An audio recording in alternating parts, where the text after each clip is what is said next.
బంగ్లాదేశ్‌లో సుమారు 100 మందికి సుమారు 100 మంది ఎయిర్‌మెన్ అండ్ ఆఫీసర్స్, ఎయిర్ ఫోర్స్‌కి సంబంధించినటువంటి ఆఫీసర్స్, ఎయిర్‌మెన్స్ వీళ్ళని అరెస్ట్ చేసినట్టు అందులో కొంతమందిని అరెస్ట్ చేశారు. కొంతమంది పారిపోయారు. పాకిస్తాన్‌కి, టర్కీకి, పోర్చుగల్‌కి, న్యూజిలాండ్‌కి ఇట్లా పారిపోయినట్టుగా తెలుస్తోంది.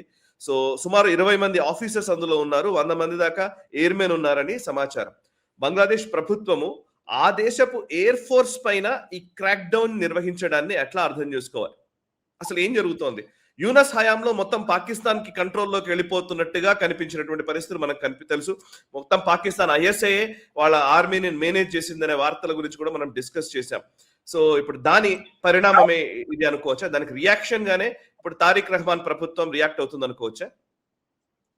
అంటే తారిక్ రెహమాన్ ప్రభుత్వం వచ్చేసి అఫీషియల్ గా భారతదేశం తోటి మైత్రి మాకు చాలా ఉన్నది అని చెప్పుకుంటే కనుక వాళ్ళ కాన్స్టిట్యుయెన్సీలో కొన్ని ఇబ్బందులు వస్తాయి కాబట్టి అఫీషియల్ గా వాళ్ళు షేక్ హసీనా లాగా ఓపెన్ గా బాటంగా భారతదేశం తోటి మైత్రి ప్రకటించుకోవట్లేదు వాళ్ళు. కానీ భారతదేశం తోటి ఒక విధమైనటువంటి టాసిట్ అండర్స్టాండింగ్, ఒక అవగాహన పెట్టుకుని వాళ్ళు భారతదేశం యొక్క సపోర్ట్ తీసుకుని వాళ్ళు నడిపించుకుంటున్నారు. ఈరోజు మనం వాళ్ళకి కెరోసిన్ సప్లై చేసాం, వాళ్ళకి చాలా ఇంధనం సప్లై చేసాం, చాలా క్లిష్ట పరిస్థితులు ఉంటే వాళ్ళకి చాలా ఆదుకుంటున్నాం ఈరోజు. కానీ ఆ ప్రభుత్వం ఏంటంటే ఓపెన్ గా మన గురించి బయట చెప్పట్లేదు, వాళ్ళ ఈ యొక్క పాలిటిక్స్ వల్ల చెప్తున్నారు. కానీ ఇంటెలిజెన్స్ విషయాలకు వచ్చేసరికి వాళ్ళ ఖలీలుర్ రెహమాన్ అని చెప్పేసి వాళ్ళ వాళ్ళ ఎన్ఎస్ఏ వాళ్ళ ఫారెన్ మినిస్టర్ అతను ఇక్కడికి ఢిల్లీకి వచ్చాడు. April 7th వచ్చాడు. 3 రోజులు ఉన్నాడు ఇక్కడ. అజిత్ దోవల్ గారిని కలిశాడు. ఇన్ఫాక్ట్ ఇండియన్ ఓషన్ కాన్ఫరెన్స్ కూడా వచ్చాడు అతను మారిషియస్ లో. నేను పెట్టిన పోస్ట్ లో అతని ఫోటో కూడా పెట్టాను. ఈ యొక్క చర్చలు భారతదేశంతో చర్చలు చేస్తుండగా మనం అంటే దోవల్ గారి టీం కావచ్చు లేదా ఇతరత్ర మన టీం వాళ్ళకు చాలా క్రిటికల్ ఇన్ఫర్మేషన్ ఇచ్చాం. కీలకమైనటువంటి సమాచారం అందించిన తర్వాత ఇమ్మీడియట్ గా అక్కడ రైడ్స్ జరిగినాయి. ఆ రైడ్స్ లో 100 మంది పైచలకు వీళ్ళని అరెస్ట్ చేశారు. కొంతమంది పాకిస్తాన్కి పారిపోయారు, కొంతమంది న్యూజిలాండ్కి పారిపోయారు, కొంతమంది టర్కీకి వెళ్ళారు, కొంతమంది పోర్చుగల్ పారిపోయారు. అంటే ఎంత డీప్ గా పెనిట్రేట్ అయిందో అర్థం చేసుకోవచ్చు. మనకు దీనికి సంబంధించినటువంటి చూచాయిగా మనకు కొంత ఎక్కడ మనకు డౌట్ వచ్చిందంటే ఖ్వాజా ఆసిఫ్ పాకిస్తాన్ యొక్క డిఫెన్స్ మినిస్టర్ ఒక స్టేట్మెంట్ ఇష్యూ చేశాడు.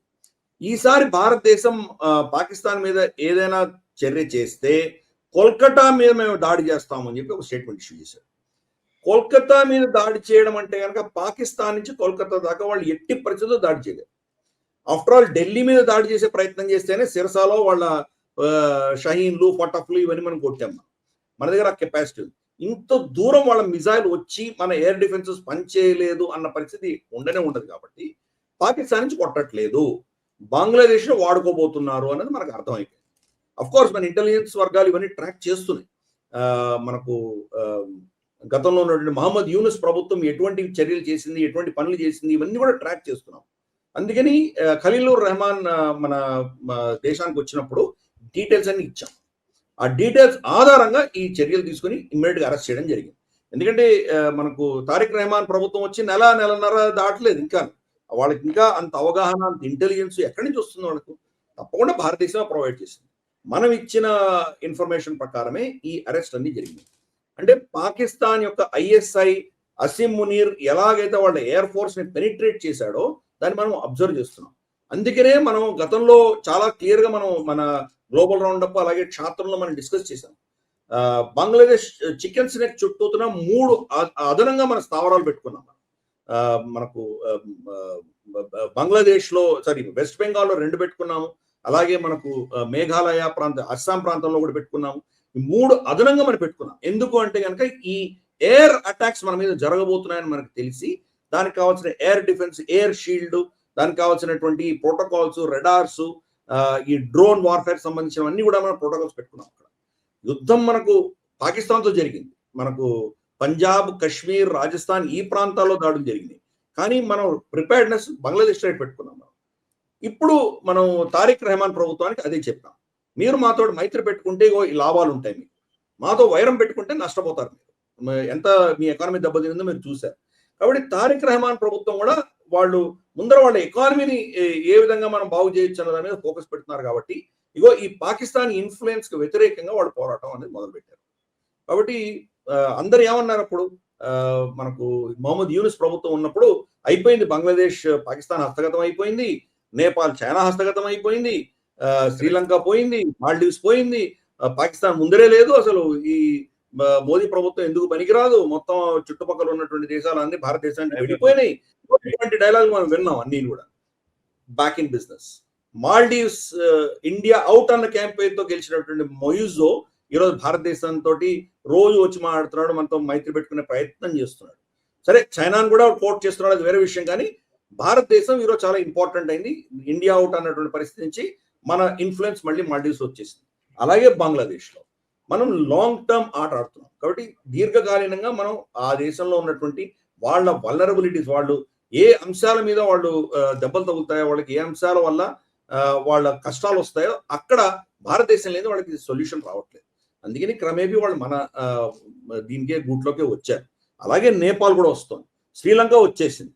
మనం చూసాము, రాజపక్ష సోదరులు ఉన్నప్పుడు హమ్మద్ తోటానికి చైనా హస్తగతం చేశారు. అటువంటిది ఈరోజు క్రమేపీ తర్వాత వచ్చిన ప్రభుత్వాలన్నీ కూడాను భారతదేశంతో మైత్రి పెంచుకొని భారతదేశం యొక్క ఇన్ఫ్లుయెన్స్ అక్కడ మళ్ళీ పునఃస్థాపితం చేసే దిశగా వాళ్ళు దోహదపడ్డారు. కాబట్టి ఈ చుట్టుపక్కల ప్రాంతంలో భారతదేశాన్ని విస్మరించి ఏ దేశం కూడా దీర్ఘకాలీనంగా మన్నలేదు. బంగ్లాదేశ్ కూడా ఈరోజు భారత సర్క్యూట్ లో వచ్చింది. దాని పరిణామమే ఈరోజు ఐఎస్ఐ యొక్క ఆటను, వాళ్ళ ఎయిర్ ఫోర్స్ ను వాడుకొని మన మీద ఏదో పెద్ద దాడులు చేద్దాం అన్నది వమ్మైంది.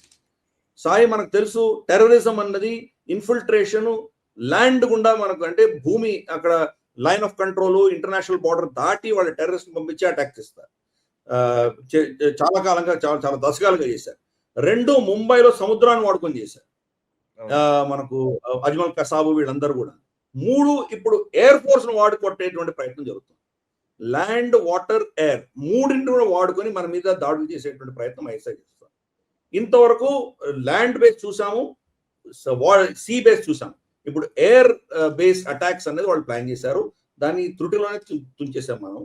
కాబట్టి మనం పాకిస్తాన్ ఐఎస్ఐ వాళ్ళ దేశం సర్వనాశనమైన, వాళ్ళకి ఎంత కష్టాలు వచ్చినా భారత వ్యతిరేకత, హిందూ వ్యతిరేకత, భారతదేశాన్ని ఏదో విధంగా కష్టపెట్టాలి అన్నటువంటి ఆ ఒక విషయం ఏదైతే ఉందో అది మనం చాలా సీరియస్ గా దాన్ని ఫోకస్ పెట్టాము, దాన్ని మనం కౌంటర్ చేయగలిగాం. సో ఏ విధంగా ల్యాండ్, సీ, వాటర్ ఏదైనా కానీ కూడా, ఆకాశం ఏదైనా కానీ కూడా వాడు వాడుకోవడానికి సిద్ధంగా ఉంది పాకిస్తాన్.